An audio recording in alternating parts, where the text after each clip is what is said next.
Hello, everybody, and welcome back to Spiritual Successor, a comedy video game design podcast, where we take your lovely submissions and turn them into the next AAA titles. We take those. Where do we get those? Sorry, you go. We take those submissions from Twitter, YouTube, Reddit, and email and turn. Oh man, see, you said the and we take them from at the beginning. Oh man, can I try this again? Yeah, take it from the top, bud. Take it from the top, like hello and welcome, or no. Whoa. Don't go that far. I already did that part. That part's been done. I nailed that one. You're the one that keeps on blowing chunks on your section. Well, the thing is that we say and we take your lovely submissions from blank, and then we turn them into the next simple thing, the debates. All right, I'll tell you what. Just for you, for your sake, I'll reset and set you up correctly. All right. Awesome. Thank you very much. Hello, everybody, and welcome back to Spiritual Successor, a comedy video game design podcast. It's a podcast where we take your lovely submissions from the internet, all from Twitter, Reddit, YouTube, and email, and turn those into the next AAA video game titles. See, AJ? I'm your host, AJ Hart. Oh, that's right. We got to host ourselves. I'm Blake. Yeah, say your name. God, man, we almost fucking stuck the landing this time in intros. But here's the thing: for a year and a half almost, we had a certain setup, but we've since abandoned that, and we never really worked out what the new intro is supposed to flow like. And so every week, it's a little bit like jazz, and by jazz, I mean really bad improv where we don't know the rules. Well, I mean, we say our names, we say what we do. I feel like we hit all the important beats there. They do all get... We've spread out all the important things. We're just really not sure where to put them yet.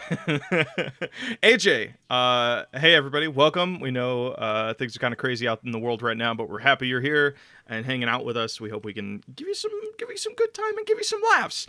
And here's some good time and laughs. I have something I want to talk about, Blake. Shut up. Wait, but mine is way fucking funnier. I know yours is like objectively funnier, but I want to get on my soapbox and preach something before we get to our funny bits. All right, get on your soapbox. Yeah, every single person needs to go listen to the DJ Hero soundtrack because that soundtrack rules so hard. All of the tracks in there bang. Pretty fucking good.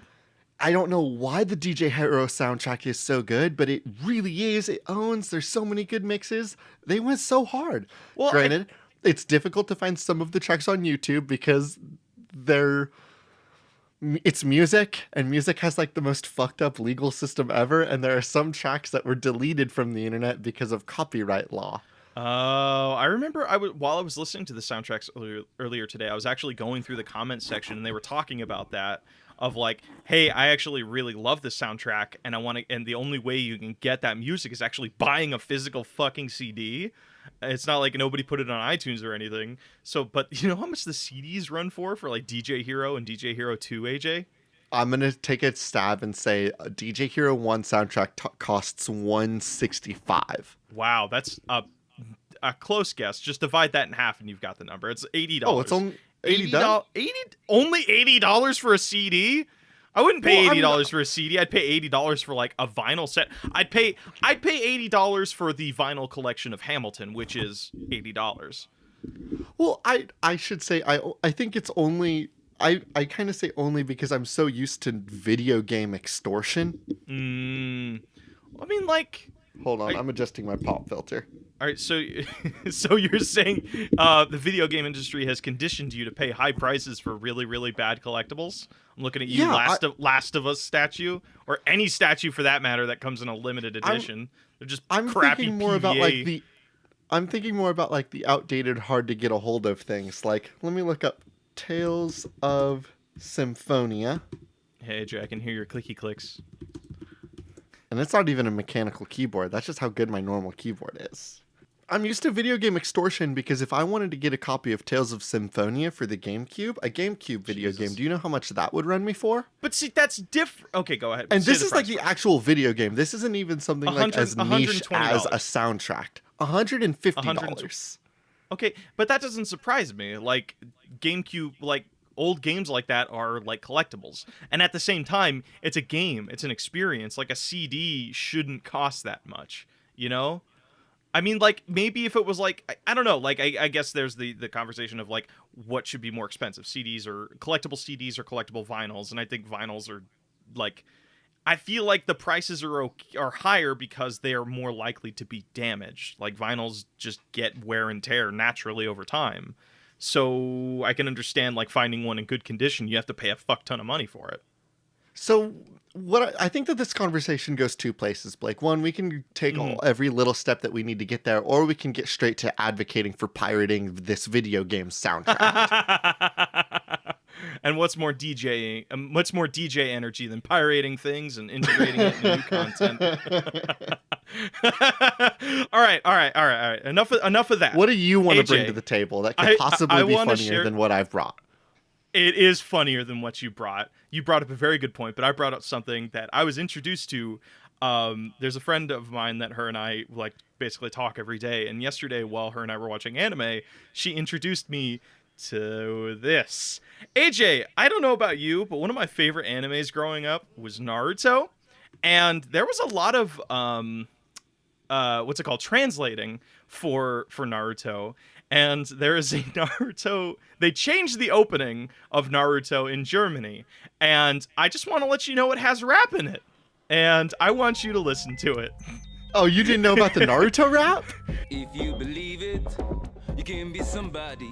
No, the Naruto German rap? You fucking come into here talking about the Naruto rap like I don't know shit. Come on, this song Naruto rules. German opening? Hell yeah, I know about the Naruto rap. God, all right. Can we play ninja way, dog? Can we play like 15 seconds of it? It's already in the background, dude. You mentioned it, and I said, "Oh, the Naruto rap," and I started blasting it. Here it is.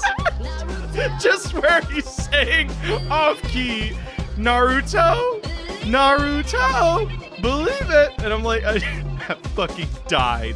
I died so hard, and then he's like, and then where it shows Kakashi. My ninja clan. And I'm just like, I don't think I've wanted anything as bad as if somebody in the world can create for me a mashup of the One Piece rap and the Naruto rap and just turn those into one really good DJ Hero mix for me. That would be so delectable. Please, I need this. Oh, fuck. I would pay top dollar for a Naruto. I would give the $80 to a CD that is just 20 different mixes of Naruto rap and One Piece rap mixed all together. AJ, if I could make that for you if you want. You want that as a birthday present? I'll just get you a cassette and a cassette player. And just put a fucking album of all the different Naruto and One Piece totally had that rap too, and it was like not very good. The One Piece rap was for the 4Kids dub. But we don't talk about anything 4Kids. Like 4Kids like changed everything. I don't know if you saw like Yu-Gi-Oh used to be a dark as fuck series. Like bad things happened. Also, there was like a lot of like uncomfortable sexual things that went down that they luckily I do agree that they changed those, but like they had guns, dude. There was a scene where like Pegasus's minions, they just have guns on them and they're like telling people to come with them, but they painted them out in the 4Kids version, so it's just like there's a scene where they're pointing at them with finger guns and they're like saying, "I'll shoot you if you don't come with me," and it is the funniest fucking thing I've ever seen. Blake, you ready to get into some video games? Enough goofing around. We should definitely get into some video games. You want to give us the first one, or do you want me to give the first one? I'll let you go first, King. King, thanks, King. All right. This one comes to us on Reddit at from user Squid Pope. Nicolas, uncaged. What does it mean for Nicolas Cage to be uncaged? Does he, one, go full face off where he's just a crazy batshit person? Or is it like the Not the Bees guy where he just suddenly is like put in specific situations? Okay, actually, how about here's the game. You play a film director and you're trying to get the biggest performance out of Nicolas Cage. So you need to put him in weird ass situations to like the bigger his reaction is, like the better the rank you get. So it'll be like you have like, let's say Not the Bees is like S-rank Nicolas Cage. What you're proposing here is the idea that Nicolas Cage in all of his most over-the-top moments, right? The moment where he aggressively shouts the ABCs, the moment where he's crying in the movie about the vampire and he actually says the phrase boo-hoo, boo-hoo, boo-hoo.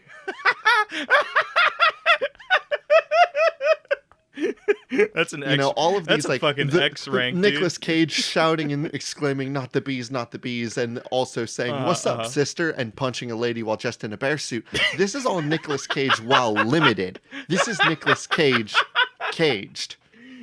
The question that we need to like be Goku asking before he goes Super Saiyan? Is this like Yes, Nicolas the Cage Super Saiyan?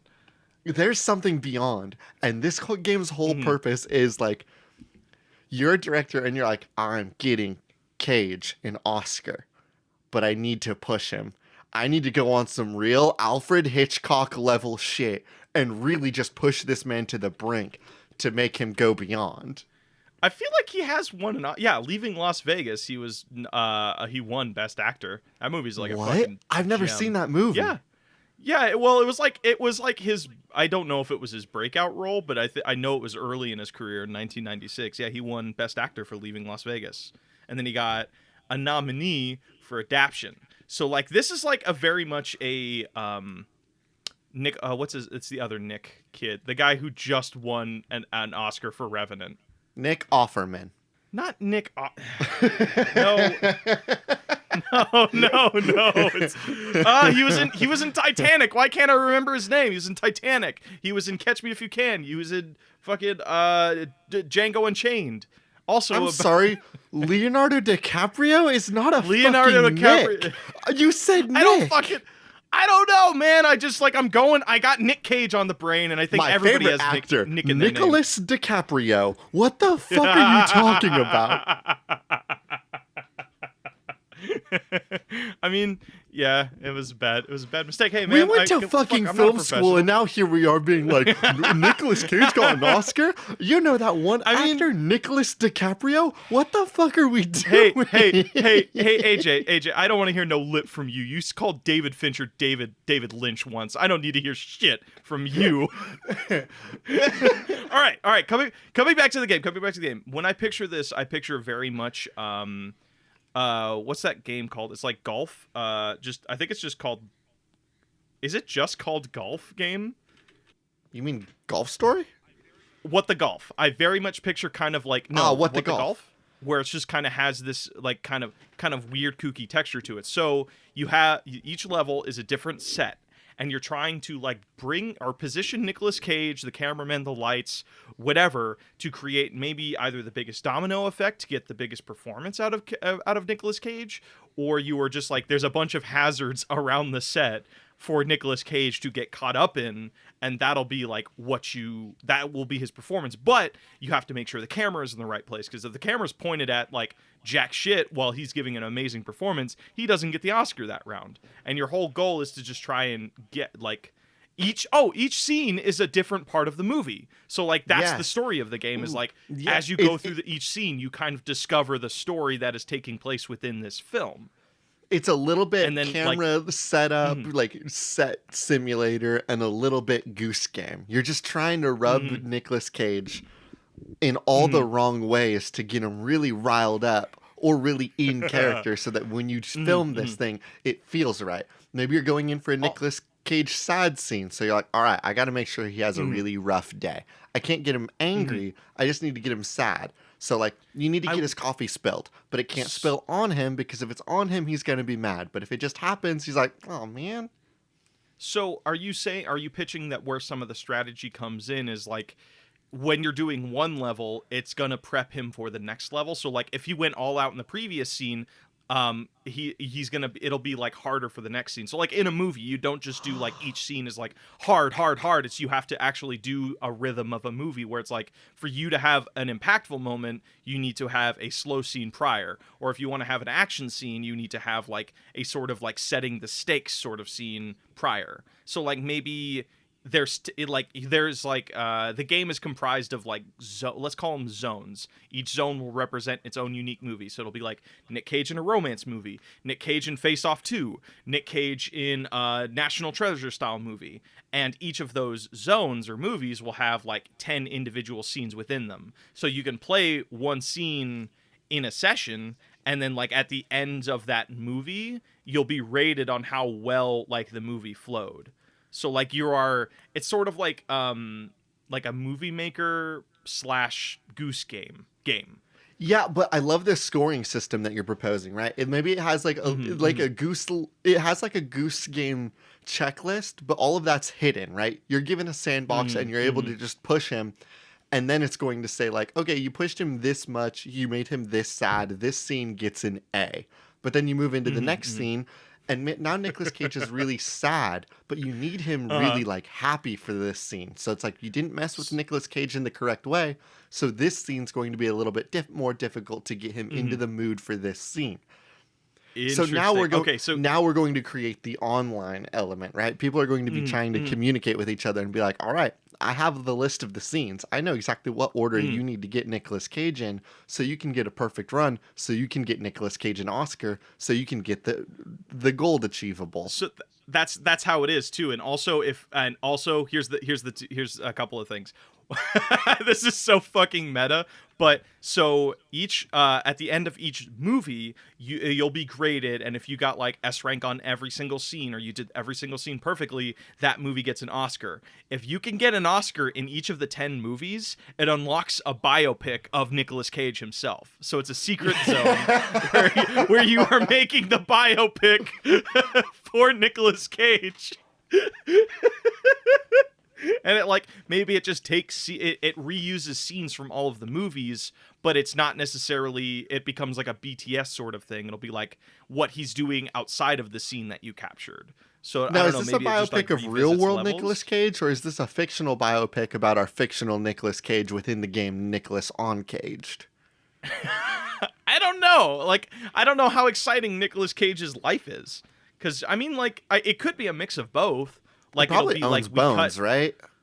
I imagine being Nicolas like, Cage must rule. I mean, he's the only man I know that said the whole alphabet, so I feel like he's living a pretty high life right now. I always get tripped up at LMQ. I'm Also, sorry, I can't be him. Well, I also judge celebrities based off of one specific thing. This one thing determines how famous they are. Do they have How much are they cardboard willing to cutouts of admit that they themselves? fucking hated a movie do while people doing the own them? commentary for it? No. See, like, so many people do that because it's so easy to talk. Like, look at us. It's so easy to talk into a mic and just say random bullshit. Anybody can do that. So just look it up. All right, what's the thing? Do they have a cardboard cutout of themselves, and do people own those cardboard cutouts in their homes? Because I know there's a bunch of celebrities, but I only have one friend who keeps a cardboard cutout of Nicolas Cage on their bedstool. Like, Yeah, that's fair. We do have a friend that owns a Nicolas Cage cutout, huh? yeah. And I often forget about that. Why does she own that? I don't know. The same reason she owns a Nicolas Cage pillow. I don't fucking know. She just likes Nicolas Cage. The memes. She saw him in an anime store once, and then like You also, ready to Nick go Cage, for another submission? Okay, I was just about to say one level should be like an anime movie where Nicolas Cage, because Nicolas Cage likes anime, believe it or not. Can confirm. I believe it. This comes from Caleb on Twitter at Busto314. Remember the audience enjoyment mechanic in Paper Mario where the more you got them hyped up, the more you could get certain benefits? Mm-hmm. But also there were hecklers that could throw things at you. Apply the same concept to a game that must be Twitch streamed to play. Now, did you play Paper Mario the 1,000-Year-Old Door? No, I haven't played any of the... Or as I colloquially call it, Paper Mario and the really fucking old door? No, I have not played Paper Mario in the really fucking old door. I have not played any Paper Mario or Sticker Mario, any of the RPG Mario stuff, which is like a bummer because like those games are really impactful to a lot of people, and one day I should pick them up. So it had this whole to pick system. up Origami King because I feel like that's the best game since 1,000-Year-Old Door. I've heard a lot of people say that, but I've also heard a lot of people say that like while it is fun, it is not the Paper Mario that they've been wanting. I think everybody's still after that white whale that is Paper Mario in the 1,000-Year-Old Door. That's fair. Yeah, because the combat is like vastly different now. Yeah, it had a really fun like turn-based system, and like this submission suggests, it had like a crowd cheering system. I forget how you exactly earned points, but basically if you were doing cool stuff and doing well, a crowd would show up in front of you. Every time you went into a battle and went into like this little theater setting, which was a little bit weird, and I don't know why they did that. Well, But okay, if you so were I guess doing we really can break this good, the down. crowd would give you lots of points. If you had lots of points, Well- you could do your supers. But if you did really bad, you would get hecklers, and they would throw boots and bombs and junk at you. So how do you put that in a Twitch space without people just picking what they want to be? Because I can very much picture this being like, there's a cool person that likes to stream and they're actually good at what they're doing, but then a bunch of hecklers show up just to be assholes and will shit on them. He's like, I feel like that is a very real problem on Twitch. So how do we avoid that? Are these like, because I feel like that's just Twitch, is like you get on, you start streaming, there are people that'll like you and there are people that don't like you. And like, I guess the hype is just them submitting likes, them donating, them doing that. So how do you gamify something that already kind of exists? You can okay, here's how it happens, and this is how we do it with a little bit of love in our hearts. Okay. You play the game, you're Twitch streaming to your audience. It's like a turn-based Octopath Traveler game, and if your crowd, like, if your audience keeps on spamming like the A button and they're letting you know that you're doing really good, you're going to get some extra points so that you can do your cool super alts. But every now and again, at random, we're going to select audience members, but they will be audience members that have to have like, they have to have streamed or like gotten like the little Twitch points for watching your stream for a certain amount of time. So it has to either be somebody that's like been in your chat hating your ass so long that they've accrued enough points, or it has to be somebody that is like an actual fan of yours. So and then we give them the anonymity that they need. We need to give a super fan the anonymity that they need to throw a boot at their favorite Twitch streamer in game. Oh God. Okay. So then, what is the game? What is the game? Well, What is now the- we can okay, I make guess whatever we let's- want. Well, okay. I think we could break it down this way. What is the most hype thing? Like, what is the most hyped moment you've ever had in your life? Like, that you just like were surrounded by a bunch of people, and it was just the hypest fucking thing that you've ever experienced. Because I feel like the appeal. I That do have a wanna moment, but is I don't know like, if it's safe for the podcast. Is it gross? It's a little gross, yeah. I mean, it's up to you, man. If you want to share, you can share. So I was Okay, here. so How about I? Okay, do you if you don't want to cover it, I have a bit I can go into. I mean, I'll give you the spark notes really quick off air. I was at the little Tokyo anime hentai night, and we were thumbing through a bunch of the art, and I found an art that had some tentacles, and I said, "We found the tentacles, boys!" And everybody in the line started cheering. That might be the hypest I've ever felt. It was also probably the dirtiest I've ever felt in my life. But like, it was one of those things of like, we all knew, everybody in that line knew what was going to be saw. And I wasn't proud of the fact that I had to see that with my eyes, but like, it was one of those movies like, you can only get so dirty, you know what I mean? AJ. Okay, I think that story's I don't fine. think I You cut can that go out. I crazy. think that's in the audio. I think that Yeah, okay, I think that me saying that Okay. breathes life to this bit, and here we are. We're still in the show. See, I like the way you described it. It wasn't raunchy. Okay, but let's take it back a little bit. Because the energy I would love for a game like this is, I don't know. I went to public school, and a lot of crazy things happen in public school. But like, one of the things that always filled me with like such energy is when a crowd of people got together on the quad to watch a couple people do something. Obviously, there was like, of course, that happened with fights, but that's not the energy I want to give here. What if it's like a sort of, what if it's, you could do a thing where this is a Twitch stream that is not owned by somebody in particular, but people are brought into it randomly. So this is like a dance pit, but on Twitch. This is a Yu-Gi-Oh battle where there's a crowd watching, but on Twitch. And all of the people that are in the center of the ring are randomly assigned or randomly brought in. Because I feel like that's hype. I feel like All right, you can so be you want to voted create a Twitch stay. game show. Basically, yeah, but like, it's not, the hosts aren't the same. It's just brought in, like, you are randomly brought in. So like it could be a thing of you can do a thing where it's like you get enough votes and you are put into the center, and now you are like participating. So like let's say it's like a battle. I don't know what kind of battle it is yet. It could be a dance battle, or more specifically So on Twitch. we invite two Twitch streamers for the sake of this discussion. We'll just say Ray from Gaming New Horizons, and we'll say Giguk. Jupiter's a good one too. Oh, Giguk? Okay. And we're just going to throw them into our variety show on Twitch. They're going to play some sort of game, and our Twitch audience is going to vote who they want to win? What's the game? If they vote who gets... I feel like the audience could throw wrenches into the game. So it'll be like, hey, the audience really wants Giguk to win. They'll like throw some wrenches towards Ray, or vice versa. So I feel like... Because I know in...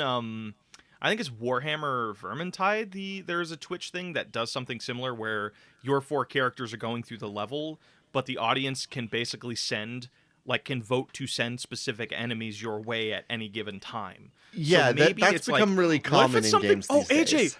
AJ, what if it's like Fall Guys, but you could the audience can vote on the obstacles that come into your way? So it'd be like you can choose who the fuck you want. Or it's like, or that's the boot. So it'll be like they throw a boot at you. So you might be going over a rickety bridge, but everybody voted for a boot to be thrown at you, and you get knocked off that rickety bridge, and now you're behind the person you're competing with. So it could what be would you get in Fall Guys when the chat starts spamming Pog, though? Because that's the important thing. That like a lot of games do this thing of like, oh, you get like your audience can mess with you, right? Dead Cells has that. There was a game on Gamescom that was shown over the weekend that has that. I think it's called Gone Viral. What do they get when our chat starts going apeshit and they're like, oh, Pog, yeah. I feel what the do we two get? things, if I were looking at Fall Guys as a blank example, I feel the two things that I've always wanted more of in Fall Guys is to move faster, to not be grabbed as easily, and to not suffer fall damage, or like I not stumble when you fall from a high place. So maybe as you're getting hyped, your character starts to move faster, which can actually make the game maybe a little bit harder if you are the one being cheered on. And if you jump from a place, you don't stumble at all. So like if you are hyped, you are clearly given an advantage. So like, all right, yeah. Then I think so we're going to end up with like pro streamers are going to kick ass at this game. And all of us little guys, we're just going to have to fight for those little scraps. I mean, that's kind of just Twitch as it is. They always support the people that gives them the most views. So we'll just make them game better too.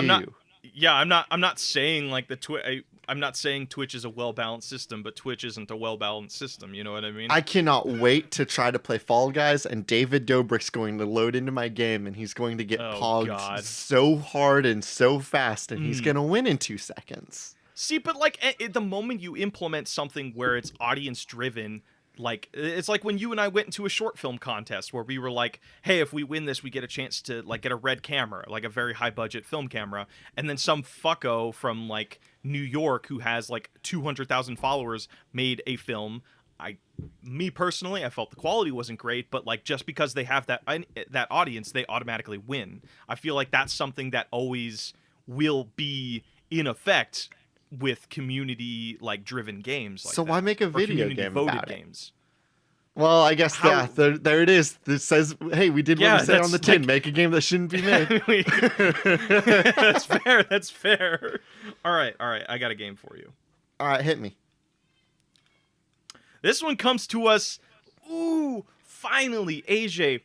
I've been saying it for 164 episodes, but here's a submission from YouTube at ARP 1033, a game where you have to program. All right. It's not an official channel, and I forgot to say that at the head of this episode. No. Well, it's now an official channel. Hey, if you want to come check us out on YouTube, where we have a bunch of our trailers and other things up, YouTube is there, and you can also submit. And I might be more inclined to use them, just to spite AJ. This one comes to us from ARP 1033, a battle royale where you have to prove that it is you who is the good boy. Yes, you're the best doggy. So it's a battle royale about being the best dog in the house, AJ. So what? Okay. Okay. Do you have some feelings on this one? Yes, I have many feelings on this. It's a battle royale, but it's not like beating other dogs. I think it's like it's it's 100-person Simon Says. Mm-hmm. So 100 Oh, dogs are loaded in, whoa. and like a big order Uh-huh. comes in, and it says sit, and every Ooh. dog sits, Mm. and then it's gonna say Mm-hmm. it'll just keep on giving random commands with an activation word at the front. Maybe the activation word is Mm-hmm. Mm-hmm. randomized every couple of minutes. And you just have to Mm-hmm. do the orders. And these orders are going to be things like heal, chase, don't chase, wait, fetch. Mm-hmm. And you're just going to have to do it. But And maybe like the where's the last dog that complication in that? Like, I feel like that's just like I feel the game doesn't.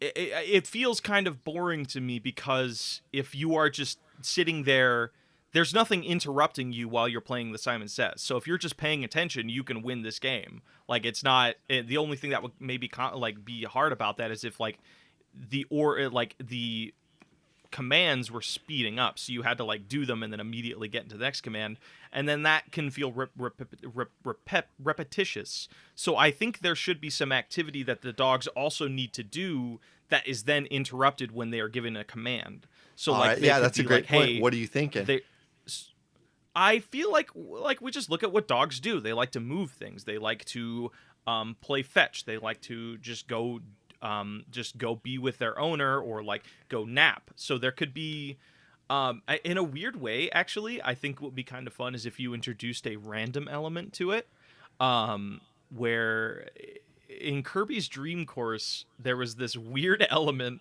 where just if it was your turn, your character would just suddenly fall asleep, and now you don't get to take your turn. So what if you introduced random elements like that? So like your dog out of nowhere is like, hey, you need to go out, you just suddenly feel like you need to take a nap, so like you have to go rush over to the bed, take a nap real quick, and if you miss that Simon Says, you're voted out. Or the dog needs to go out to the backyard because they need to go do their business, and then like you might miss the command. So there's just like you it's are at a randomizer whim. I have it. I cracked the code. All right, tell me about it. It's not just that you get to control a dog, Blake. It's a dog show. This is so that we have multiple points of Oh. customization, so you can customize your dog and your dog shower. What's the person at a dog show called? Anyway, it's dog a owner. 100-person dog show. You can customize your person, you can customize your Ooh. dog. You have to run around. Your dog does have a randomness element. Maybe it needs to go potty, maybe it needs to nap, maybe it's just going to be a big stinker and just like not listen. You have to try to do all of the commands that are given to you through Simon Says. So that you're telling me each level. I know we were just talking about Fall Guys, but like I actually like how Fall Guys formats their game, where it's like you have like 3 to 4 levels. Like an X amount of people need to be knocked off during phase 1. X amount of people need to be knocked off during game 2. So like this will just steal that format where it's like there's 4 random games that will be played in this dog show, and during the first level only X amount of people can make it. So like maybe it won't be like let's try and just steer away from Fall Guys at this point. It's not a race. It's more of just like your execution. So when it's your turn to like go through like the showy thing, or like maybe there's a little bit of not metagaming, but what is it called when you're trying to like spec your character that's perfect? Min-maxing? What is the slang for that? Yeah, so like maybe there's a little bit of min-maxing here. Maybe you need to like, when you're this specific type of dog, you can't have your hair being shaggy. It needs to be prim and proper. Or like when you're playing another dog, it's great when your hair is shaggy. So it's kind of discovering how to best present your dog. So you then can choose collars. You can then choose like color pattern. You can. I have one more thing I want to add to this game. Okay. I want to add in a little bit of how Astral Chain worked. Oh, interesting choice. Okay. Now, Astral Chain was this game where you had 2 characters that you could control. You had your little person, and then you had like essentially like a stand, a cool spectral being that you could control. This meant that you couldn't control your camera because one stick was for you and one stick was for your cool stand. In this game, I wanted to play the same way. One stick controls you, the person. One stick controls the dog. And then you can do things like those little obstacle races, Oh, right? You make one dog do the obstacle race yeah. and your person do the obstacle race. You So can do you like need to fun be, like, stunts in where your sync, person and your dog basically. run towards each other, and then you press the jump button and the dog jumps over the person. I'm Oh, imagining dude, it I kind of love like that. there was this reality TV show I remember growing up where like people like they took a bunch of random like celebrities and they gave them a dog and they said, all right, you're the dog. The way that this game show works is every week you're going to have to do a cool dog show with us. Train your dog. Okay, I love that. So you know what I can also picture people doing, that they do it as an ogre. They call it ogre playthroughs, right? It's where two people share the same controller. Yes. Yes, so like I can picture like you and I playing this game where I get the right side of the controller where I'm controlling the dog, and you get the left side of the controller and you're controlling the person, and you and I need to like figure out how to cooperate together. Because that I don't feel like that's the core mechanic of the game, but I can definitely picture that's something people would want to do. Yeah, I Especially as can like a see stream, people that would be very wanting to fun. do that, but I really want to focus in on Mhm. making people control two things at once because it's a really cool Okay. concept. So, what exactly does? Okay, we can get what the dog does. They're like they have to be at X point and X amount of time or whatever. Like, say they're going through the obstacle course. But how is that a battle royale? Because I feel like one of the things about battle royales is that all players are on the map at the same time. So, is it just a bunch of people like having to wait their turn in line, which might be kind of boring? Yes, Or yes, is it because just it like is a little bit boring because it's a dog show. Wow, way to shit on dog show. Yeah. Okay, so you're just waiting in line, or I don't know. I feel like everybody should have their own section of the field that they're on. Like, 'cause I I'm think picturing this is in there'll like be one of some those. games that you like there'll be some games where you have to wait in line, some games where everybody will be on the field all Oh, at once. Maybe some games oh where like God, they're on the field at once, but it's a little bit like the trials system where like they're on a separate track than yours, but you can see them. that's what I was thinking. Is like if you can see them like in line. So okay, let's say there is a line, because I actually just thought of a fun mechanic. So there's 4 lines. So only 4 people are going through it through the course at a time, and this is just for that one individual course game. While you are waiting in line, you need to make sure your dog isn't getting distracted. So like that's one of the things I'm pretty sure Yes, that dog yes, show people are yes. looking at, is like how obedient is your dog? Is it getting distracted? Is it like just doing something when that's not supposed to be doing? So there is an activity that you do while you're waiting in line, but you're only waiting in line for like say a minute. It only takes a minute for for your turn to come up, basically. Like say you're at the back of the line, it only takes a minute to get through the line. And then X amount of people are dropped during that game, and then you go to the next game, which is judging their I'm trying to gamify, like, because like one of the big things about dog shows is like they go and look at your dog and see how well maintained it is. So, oh, here's the thing: what if your dog has a condition status, where it's like if you fucked up really hard during the obstacle course, guess what? Your dog's hair got scuffed up, didn't it? So then it actually damages your ability to get through the next thing. So like there was like say there was a mud pit that the dog had to jump over, and then if you fucked up, guess what? You're going to lose out in points. I also want to add in, maybe if it's a dog show thing and we have a voting system, what if you have there is like a popular vote section, but the catch is that you're not allowed to vote for yourself. So you're going to look at all of the Oh, so characters you actually. customized dogs, and then like every Oh. player is going to actually vote, but they're not allowed to vote for themselves. And Oh. if they don't vote, then they get kicked out of the Oh match. my god. Okay, that's a really good mechanic, because So there that is a that real tells me voting that we can add system like. that will be like, if no one can vote for Mhm. themselves and they're forced to vote for other people, there will come a winner. I like that a lot, because that means you can put like a camera in like the top left corner, that while you're waiting in line, you could be watching that, but that can then interfere with you making sure you yourself as a player might get distracted while you are watching the other people perform, and miss out that your dog is doing something that they shouldn't. So like it adds that Yeah. level of like, oh, you can watch people and judge other people, and then you know where you want to give your points, but it also might fuck up your ability down the line. Okay. I'm down. I like that. I like that. See, hey, we got a good YouTube submission, AJ. Still an unofficial channel. I know that I forgot to remind you. What are I you didn't fucking realize I talking had to about? remind you every week. What are you talking about? All right, I got another submission here. This submission comes from our Reddit. Gray Zephyr 87 suggests a dating sim set during a game of chess. Date and try not to kill love interests such as pawn, knight, bishop, and many more. Now, there's two angles that we can go about this. Are we anthropomorphizing the actual pieces in the chessboard, or is this a dating game where like the conversation and the dates happen over a game of chess, and you need to extend the game out so that you don't win super fast because you need to spend quality time with this person, but you can't lose because if you lose, the date's lost, and you're not going to win any of the dating points. Okay. I don't want to introduce a human element because I feel like then it becomes a dating game that is just around chess rather than chess being the dating game.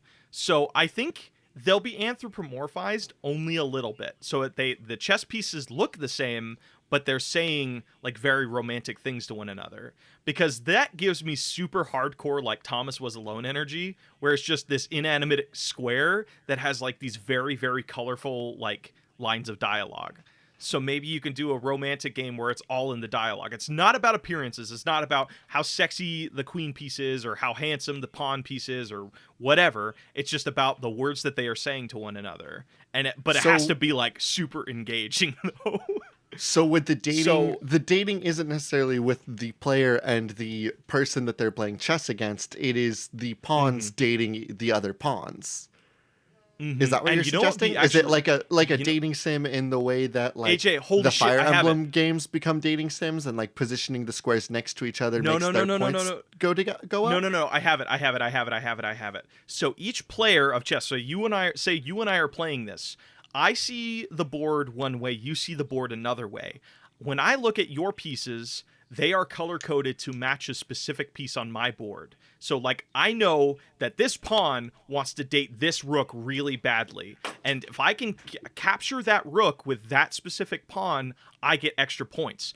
But you are seeing a completely different color matching thing. So, like, in your game, that same rook wants to date my bishop, not my pawn. So, like, it's a game of chess, but you want to capture very specific pieces. You want to match pieces rather than just like whoever says, and then like maybe this rules.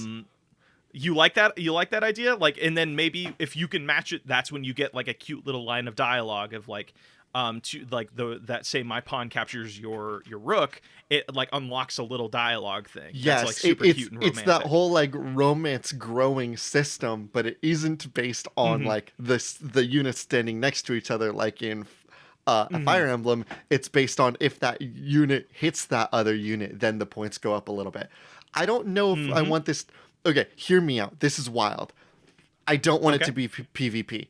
I want it to be a narrative game where like I want it to be like a little bit like Indian in the cupboard, right? Like the player has this chessboard and all of the pieces are alive, and the player's like, I'm gonna make all these little doodos fall in love with each other.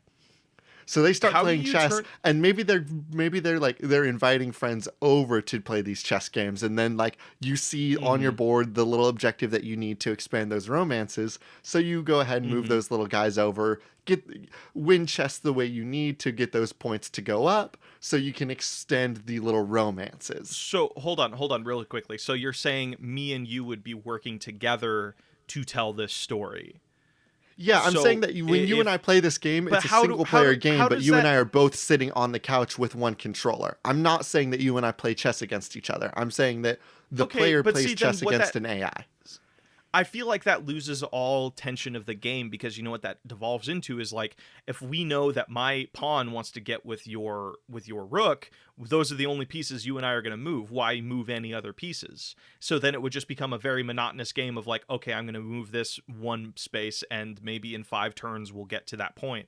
What do you do during those 5 turns? Like, okay, it just becomes like.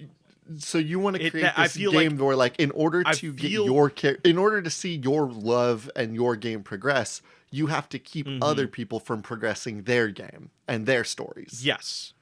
So I feel adding that competition element to it makes the game, like, one, more interesting, and two, it actually has weight, because it could be like, if that, oh my god, you know what actually Well, be what this really does fucking is this crazy? makes me have a No, reason AJ, to play AJ, really chess quick. because I fucking hate chess, and now I'll have a reason to be Okay. like, well, I think Chess- you can chess sucker is me fun, into a but game, you know what another game of happen- chess because I really want to see You know what what we happens call when the queen does get to the knight.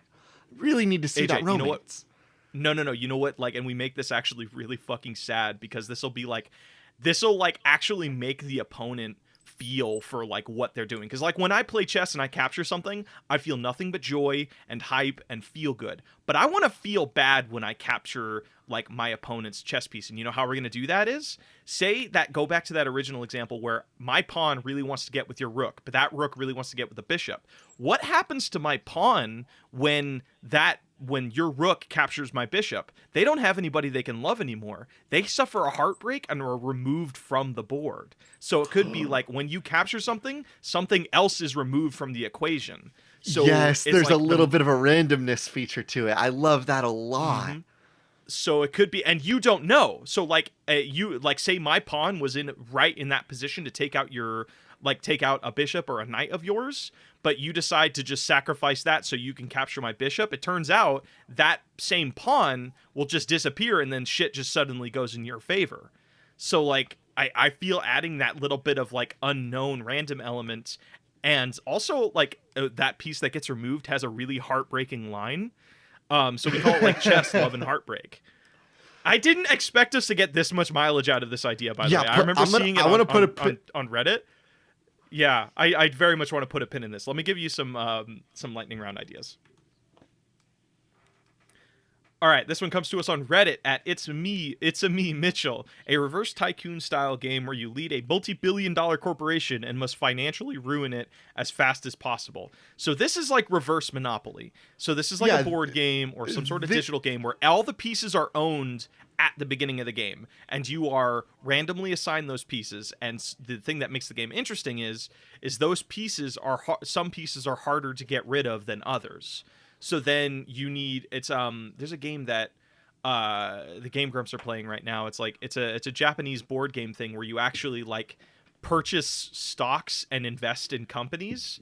So like what if it's the original of that? So it's like you're just each turn is trying to find a way to ruin that business by investing or finding bad investors, or hey, I actually have a way to relate this to the real world, because I think that there might be a expensive company that is trying to do this. Really? Okay, tell me about it. So my evidence of this comes from my hometown first and foremost, and it has only rang true ever since. So in my hometown, there was this little business that used to have a Blockbuster in it. That Blockbuster ended up closing down because Redbox came around. And so now it was like, all right, what are we going to put in this business? I saw a pizza place show up there. It died. I saw a coffee place show up there. It died. I saw a frozen yogurt stand pop up there. It died. Finally, I saw, you ready for this? Keep in mind, this is a super small town. A Sherwin-Williams paint shop where you would go in to buy paint. It's a paint company. You would go in and buy paint to paint your walls or your house or something. In this tiny itty-bitty town where I can almost guarantee nobody's painting, the Sherwin-Williams still stands. Oh, so are you just So my immediate thought was like, growing up, I was like, what the hell is that Sherwin-Williams doing there? Because I never saw anybody go into it in the first place. Flash forward to now, here in California. Anytime I see a Sherwin-Williams, it's tucked away in the most awkward, inconvenienced place I can imagine. I've seen a Sherwin-Williams next door to a fucking movie theater. What is it doing there? What possibly foot traffic could it be hoping to pull in being placed to a movie theater? Okay, yes, I do feel there is a weird cryptid energy about a paint store that just won't leave, that doesn't die. Oh, actually, wait, AJ, it's a money laundering business. That's the reason it exists. Like, yeah, if it it's is possible that there's, Sherman like, Williams in general is a money laundering business, or it is some multi-billionaire that's just trying to liquidize all the assets and just being like, please get rid of this money. I'll keep putting these So- dumb shops anywhere. I'm sick of it. I want my is money the gone. gambling part is trying to find it's like Monopoly, where some spaces are higher value than others, but they're higher value because whatever you put there will bankrupt. So say you Yes, start off you want to find the places that are going to get you the least amount of money back.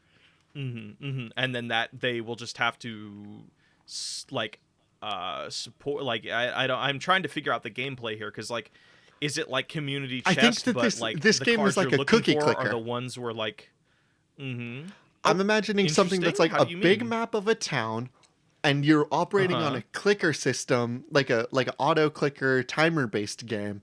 But rather than watching the numbers go up and feeling that satisfaction of like my number go up, cha-ching, it's those numbers go up, but they always have the minus sign next to them. So while your mental thought is money go up, cha-ching, there's a timer in the top left that starts at like 1 billion. And when that thing gets to like the 0, then you get to the end of the game.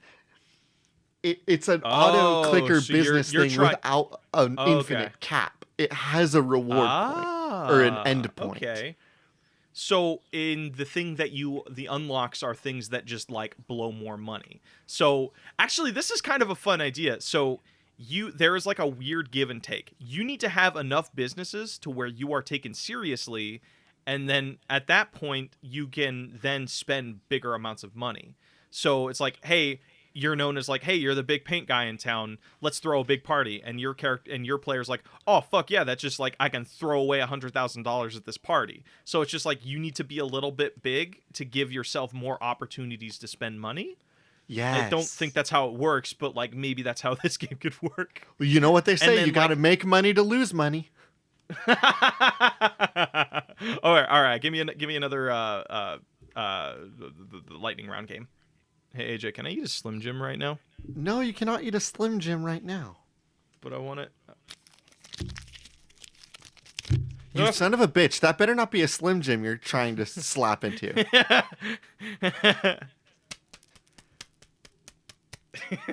Blake Ray, are you trying to snap into a Slim Jim right now? I am actually trying to. I am trying to snap into a Slim Jim, but I did not open it. I have it on my desk and I'm gazing at it. And I'm like, oh man, as soon as I'm done with this podcast, I'm gonna fucking snap into you so hard. I'm gonna just eat the shit out of this Slim Jim. Oh man. I got All a right, submission give me a here game, from please, before I eat ACAB the for Slim Jim. Cutie at Very Soft Badger. Also, that's such a good name.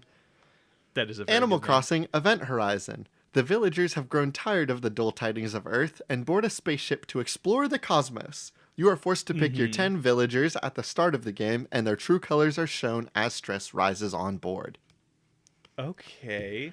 So So Isabel comes over to where- you and how she does this says, "We're begin? going to space, motherfucker. I got all the whiskey I could possibly need. We're going to space right now." And so you build a little spaceship, and Isabel says, "All right, thank you so much for building the spaceship. first Let's off- find out who first off- we're going with." And you get to pick 10 villagers. Isabel does not drink whiskey. Isabel is not a whiskey drinker. She You drinks, apparently like, don't- tropical shit. No, she like I drinks think that's a vacation glass of juice. whiskey on her desk every morning. No, vacation juice is totally rum. She is a rum drinker. I do not know what you're talking about. I don't think Okay, like I I'm could gonna see go her on as a rum vacation. drinker. I'm gonna party, and I'm gonna drink some rum. No, fuck that. You're gonna drink. You mean I'm sorry, whiskey? I'm gonna drink some whiskey. No, I'm gonna go to a party and I'm gonna mix some rum with some orange juice and I'm gonna fucking have a party. Okay, you know what? That's a very good point. Isabel is definitely a rum drinker. This is very besides the point as the game, but I just wanted to say that. Isabel strikes me Okay. as like a rum or a vodka drinker. Oh God, she has. Maybe that's what hardcore, she's like, drinking every vodka- morning. It's like a little vodka. bit of vodka and cranberry juice. Just to get through the day to deal with Tom Nook. Just to start the day. Dude, every time you fire up that game, she's got a nice glass on her desk. You know she's sipping. Oh man. Okay. So she wants to go to space, and she's like, "Hey, I want you to help me manage this spaceship." My question is this like you've gone a year of playing Animal Crossing and you have your own island and then it becomes a spacefaring adventure, or the game opens up with you and Annabelle and the parrot talking to you, or the toucan, because the toucan Airlines, right? or Dodo Airlines. So Oh, it's the yeah, Dodo maybe bird. the Dodo and Isabel Yeah, so- come up to you and they say, we're going to space now. You pick 10 of your members, and as they go to space, the stress of space travel is going to make them reveal their true colors. You know, everybody liked Raymond, but like I've said, Raymond looks like he would say words that shouldn't be said.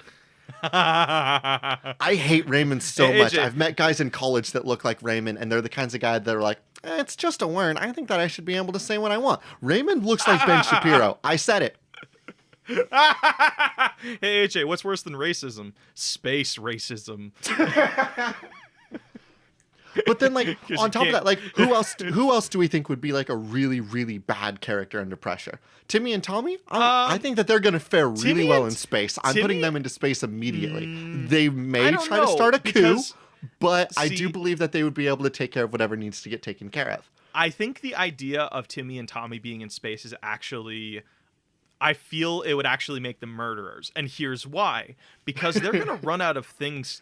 They're going to run out of stuff to sell. Like, it's not like you're getting new shipments of cool things while you're in space. It's like, no, you have what you came up there with. So if you decide... Oh, yeah, Timmy like, and Tommy that's are the going to be trick- like, hey, that's check the this trick out. of the I'm game. selling a radiator. And you're like, hey, Timmy, where'd you get that from? And they say, wouldn't you like to know? You want to buy it? So, and then, I happen to know a become place on the problem. spaceship that could really use a radiator right now. You should buy this from us.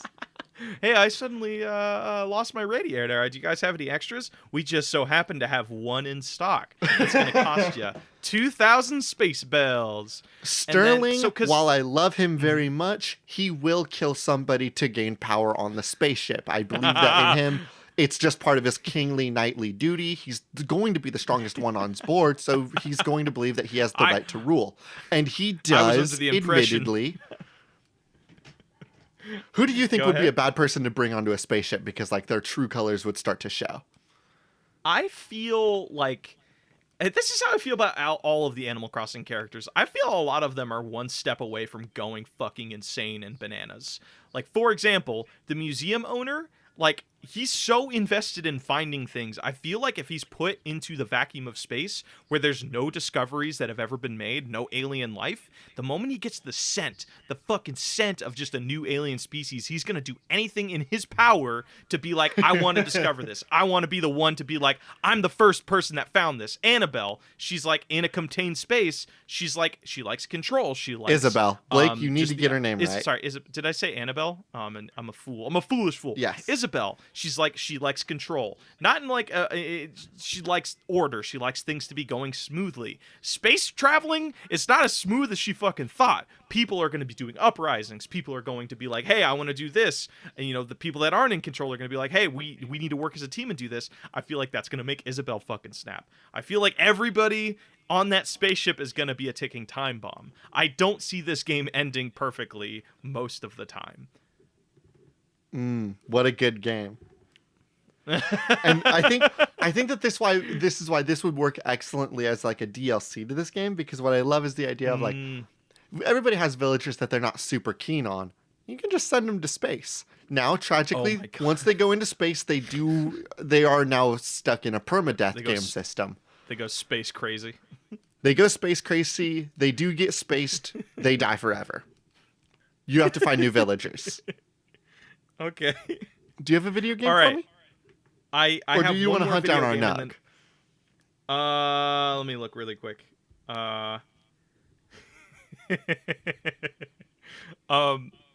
I do have one more game I do want to mention. Actually, wait. No, AJ, we should go into our nug. We're hitting like the hour and 10 mark. We should jump into that. All right, what are we think it's thinking? I think it's a toss up between Nicolas Cage Uncaged versus our chess romance game, like our chess heartbreak, love and heartbreak. I think there's more to play with the Nicolas Cage game. And but what do you think before I go into like my nug extras? I think I want to go with Nicolas Cage Uncaged as well. I love the idea of a game Okay. that's a little bit like Goose Game, but with hidden agendas and a scoring system, because I feel like that's something that's not really touched on a lot with these sandbox games. It's like that idea of like, how well did you execute on it? Because we really want to... Okay. This will be a nice sandbox game that people feel like they have to go back into so that they can get a perfect run. And some of the add-ons I want to do is like when you are making a movie, one of the biggest things is about marketing that movie. And sometimes even bad publicity is good publicity. Remember when what's his name? It's the guy from Batman. The Batman Begins. Like not Batman Begins, Batman The Dark Knight. What's his name? Christian Bale. Remember when Christian Bale lost his shit on the grip on set? And like he that was a such bit of a big stinkhead, fucking wasn't deal? he? Yeah, it's a toss-up. Like from what I hear, the grip was actually being an asshole, and then but also Christian Bale shouldn't have reacted so like intensely to somebody that was like helping him. But so what happens what happens to the movie we're working on when Nicolas Cage loses his shit on the intern that's trying to give him like coffee? Is there an element that you can introduce as the director? Like maybe you can instigate a little thing of argument where Nicolas Cage is like yelling at somebody, or Nicolas Cage goes Nicolas Cage on somebody, and then another PA has like their phone out and records it. Does that help your score? Does that make like the release of the movie much more anticipated? It 'Cause, like, depends. one What are thing we you didn't going talk about for is, like, this scene? Yeah, so like is there like I guess I'm trying to figure out, is there like outside elements that are affecting the making of this movie?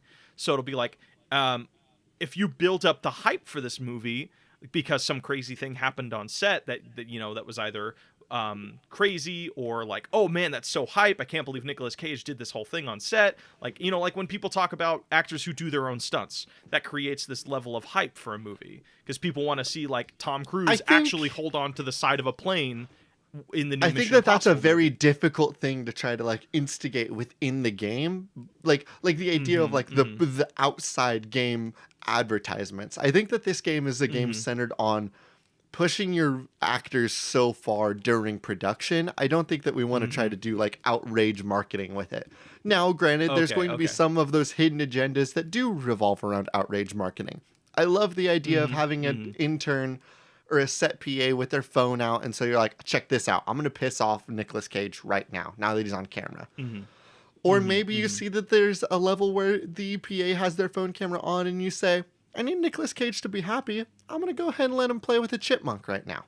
So you release the chipmunk and Nicolas Cage starts singing and the chipmunk runs over and hops into Nicolas Cage's hand and they start singing together like a Disney princess. All right, really quickly, AJ, we have to decide right now, because this game's getting a trailer. Are you good at Nicolas Cage impressions? Because I don't think I am. I'm absolutely not. No. All right, can you give me your best Nicolas Cage impression? No. Oh, wait. Let me try something. It's hype. It's entertainment. All right. Yeah, you're right. Improv is all about yes and. Uh-huh. A, B, C, D, E, F, G, H, I. It was a pretty good joke, huh? Pretty good reference. You like that? It's all right. It was okay. What's your best Nicolas Cage impression?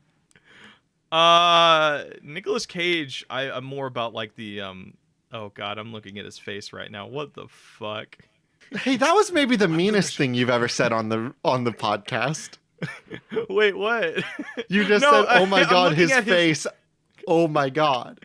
Like you're just laughing at a poor man's face now. No, okay. Let me give some background. I'm looking at stills of him in Face Off, and there's one where he just has his head like reeled back, his eyes open wide, and just like has his like lips just pursed to his teeth, and he's just like. Argh! Wait, that's in Face Off? Yeah, that's a Face Off, dude. I really thought that was from the vampire one also. Well, it's quite possible that he did do it in both of those movies. Okay. I like Nicolas Cage. I love National Treasure. I think it's a great movie.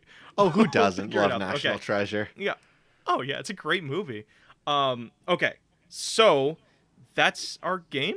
Do we want to see like boss fight stuff? Because maybe he runs into some other actors on set.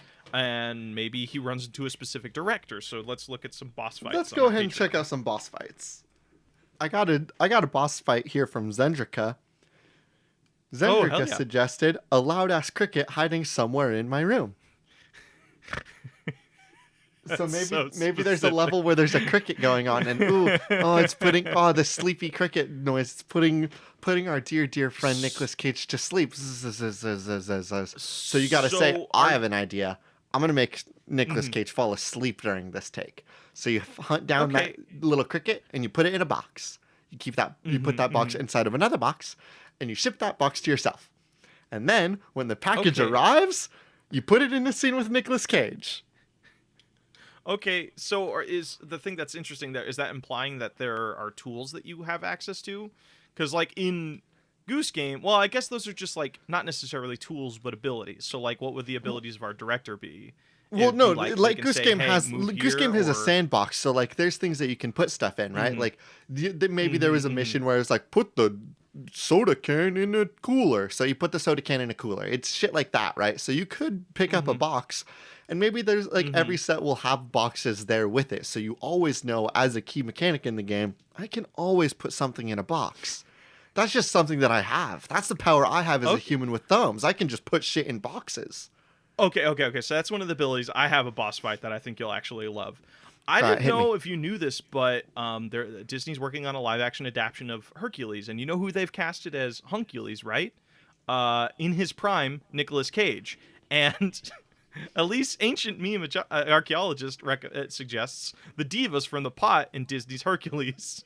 So there's a level where you can utilize the divas on the pot. They're either singing or they are like, you need to use them to hype up Nicolas Cage because I was about to say they probably hype up him up so They bad. fucking- I think that like that's a tool you're gonna get near the end, right? Like when it's the finale of the movie, you've pushed Nicolas Cage to his utmost limits, and now it's time to uncage him. You need to get him hyped. You need to get him.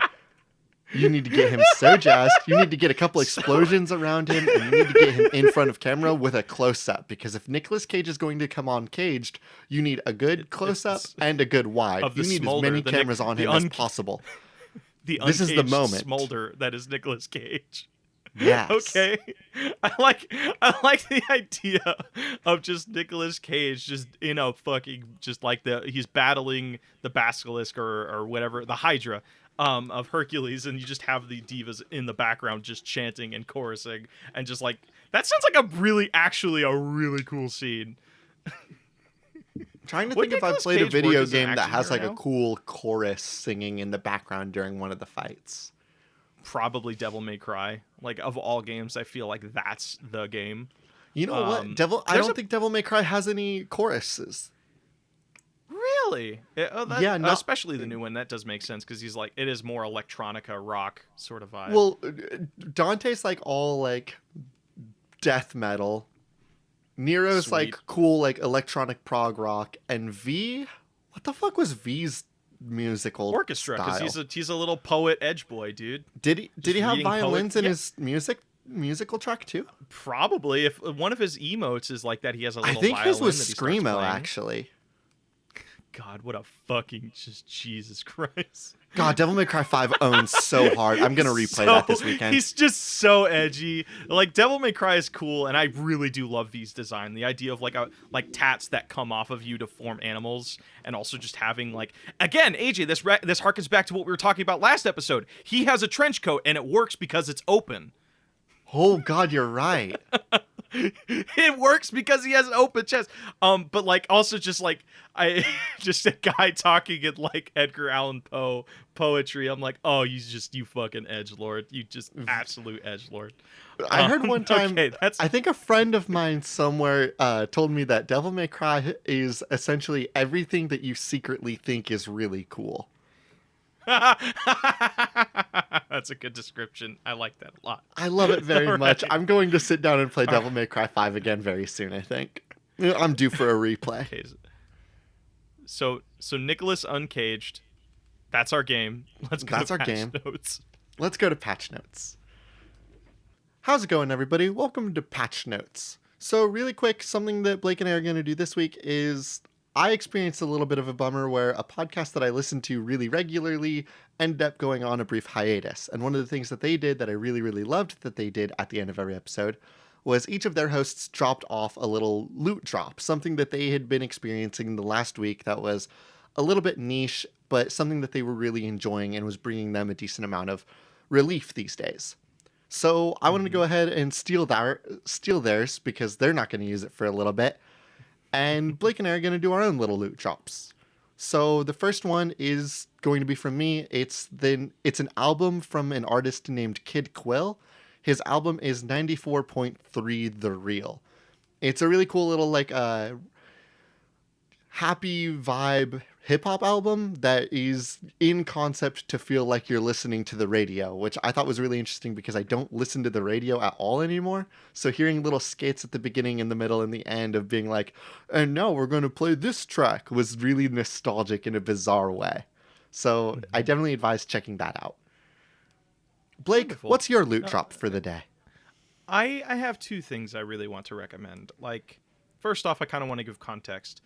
Right now, like, there's so much shit happening around everybody, and like, AJ and I come together each week, and we really kind of just put that shit aside to focus on the podcast, because we know the podcast makes people laugh and it brings some joy to people, and we're so fucking happy that you guys, one, not only listen but allow us the opportunity to do this every week. That's like really meaningful.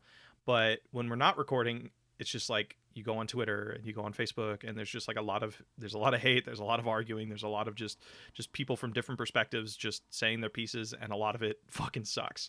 And not that their opinions suck, it's more of just the discussion right now is very heavy and is very very very, like, real. So one of the things I'm doing right now is one of my kind of go-tos to relax is I'm playing Myst, actually, from like the early 90s, from like the late 90s. Oh, and no shit. I love that game so much. Yeah, it's like one, it's important, I think, for me, is like just I want to like explore the history of games and like see what were the things that set the standards of today. Like Myst is like considered the greatest adventure game of all time, or the greatest point and click adventure game of all time. And that is like what a lot of people hold their lights to when comparing them to new adventure games.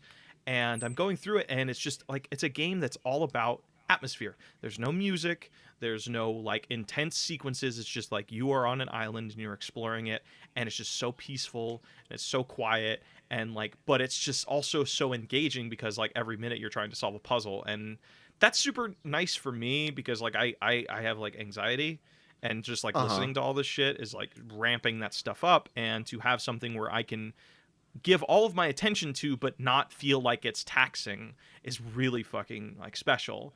And I'm very very happy I get to do that. And then I sometimes in the background, my chill go-to is please forgive me, I'm gonna butcher this name, Nujabes or Nujabes. You know that band? They did the Samurai Champloo like stuff. And they're just like, I know it's just the artist. Really just, it's just really lovely, like smooth hip hop, and it's very like relaxing. None of it really goes hard, in my opinion, which is kind of something I'm really digging right now.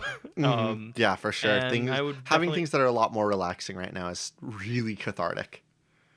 Yeah, and those are just the two things I wanted to recommend. I know kind of this ending bit is running way longer than we normally allow to, and if you're still listening, thank you. And we hope if you check out these couple of things, maybe they can be relaxing for you too. And with that, I think we're going to go ahead and leave the episode here. Make sure, I know that Blake and I mentioned that like there's a lot of like really crazy and tough discussions right now, but it's definitely also important to make sure that you're tuning into those. I know it can be really difficult, but it's important. Yeah, stay informed, stay updated, and if something feels kind of clear cut, make sure that you double check that. Find your sources, make sure that you're not spreading misinformation, because I know that in this last like a lot right now. It's happening a lot right now. Make sure you fact check everything. With that being said, I think that's where we're going to go ahead and leave this. Thank you all so much for listening. I hope that you have a good one. I'm AJ Hart. And I am Blake Rea. And this has been Spiritual Successor, and these are cool games that should not be made.